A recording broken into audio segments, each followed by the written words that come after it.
Bismillahirrahmanirrahim. Ahanmamaktada lai din yingbiriba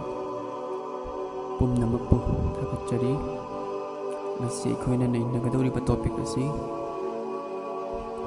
roza heliba rozadar singna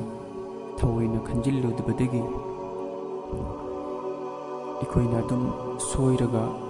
leiba thabak khara hairiba thabak sing asina aikoina heliba roza adudadi yam akaiba helakpa kaiba piba adugumba posak kharani aikoina nainaduna yingadori asi ahanbada aikoina rozagi niyat tawdana niyat chi tawhudana roza adu henkiba ani subada aikoina shahri chama matamgi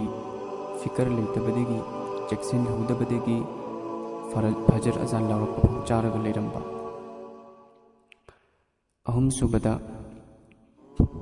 shehri gidama aikoina thawoina khanjilludaba ohoidaba haibadi kanagumba kharana shehri se yam ka hena nganna chathoga tumkhibagumba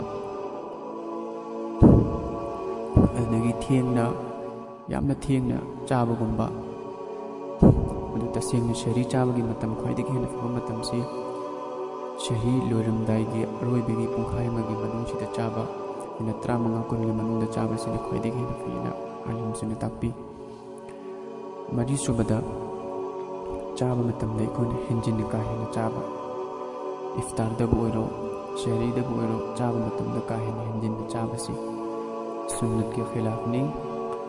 aduga henjinna chaba na maram oiraga aikoina tawgadori be abadat khuding makta tan pa onlaknaba maram hamsu oigidori manga subada aikoina tarawi damak oidaba tarawi thausadaba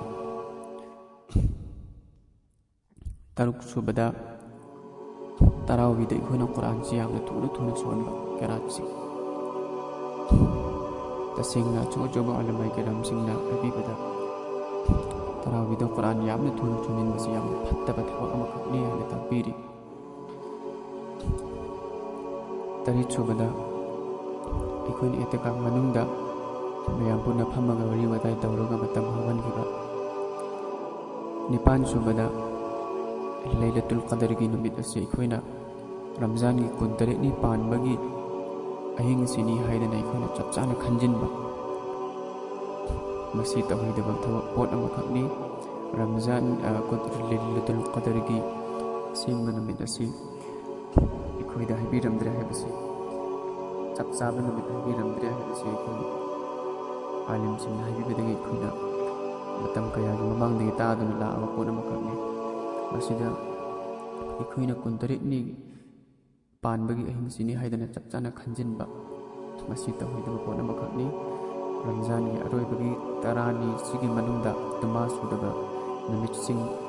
kunma thoini kulhumdoi kunmangani kuntare ni kunmapani hariba numit sing asida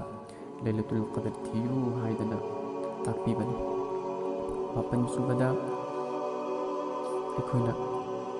matik mugulera batha sigi kanaba silohudaba dua tawhudaba istighfar tawhudana topada matam hawan khiba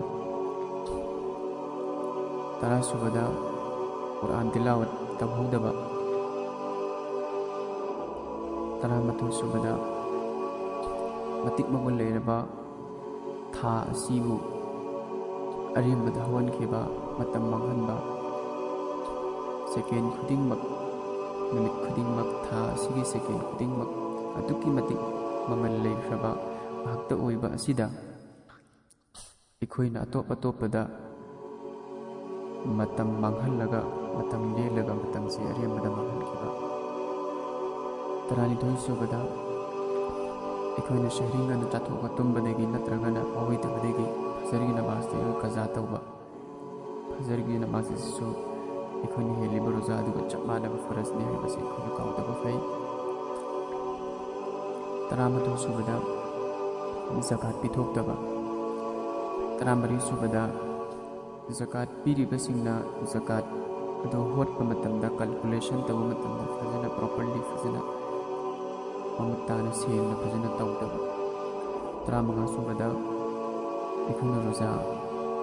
ꯍꯦꯜꯂꯤꯉꯩ ꯃꯅꯨꯡꯗ ꯃꯇꯝ ꯂꯦꯜꯂꯤꯕꯅꯤ ꯍꯥꯏꯗꯅ ꯑꯟ Islamic ꯑꯣꯏꯕ ꯏꯁꯂꯥꯝꯗ ꯌꯥꯗꯕ ꯂꯥꯟꯅ ꯄꯥꯝꯗꯕ ꯃ꯭ꯌꯨꯖꯤꯛꯀꯨꯝ ꯏꯁꯩ music ꯇꯥꯔꯒ ꯑꯩꯈꯣꯏꯅ ꯃꯇꯝ ꯍꯧꯍꯟꯕ ꯍꯥꯏꯔꯤꯕ ꯑꯩꯈꯣꯏꯅ ꯅꯩꯅꯈ꯭ꯔꯤꯕ ꯑꯁꯤꯒꯨꯝꯕ ꯐꯠꯇꯕ ꯊꯕꯛꯁꯤꯡ ꯍꯥꯏꯕ ꯇꯥꯔꯦ ꯃꯁꯤꯒꯤꯁꯤꯡ ꯑꯁꯤꯅ ꯑꯩꯈꯣꯏꯅꯗꯤ ꯀꯩꯁꯨ ꯑꯣꯏꯅ ꯈꯟꯖꯤꯜꯂꯨꯗꯕ ꯃꯈꯣꯏꯁꯤꯡ ꯑꯁꯤꯅ ꯑꯩꯈꯣꯏꯅ ꯍꯦꯟꯖꯔꯤꯕ ꯔꯣꯖꯥꯗꯨꯗꯗꯤ ꯑꯗꯨꯛꯀꯤ ꯃꯇꯤꯛ ꯑꯀꯥꯏꯕ ꯄꯤꯕ ꯄꯣꯠꯁꯛꯁꯤꯡꯅꯤ ꯃꯔꯝ ꯑꯗꯨꯅ ꯍꯥꯏꯈ꯭ꯔꯤꯕꯁꯤ ꯐꯠꯇꯕ ꯍꯩꯅꯕꯤ ꯈꯨꯗꯤꯡꯃꯛ ꯑꯁꯤ ꯑꯜꯂꯥꯍꯅ ꯑꯩꯈꯣꯏ ꯈꯨꯗꯤꯡꯃꯛ ꯊꯥꯗꯣꯛꯄ ꯉꯝꯕꯒꯤ ꯄꯥꯡꯒꯜ ꯄꯤꯕꯤꯕ ꯑꯣꯏꯁꯅꯨ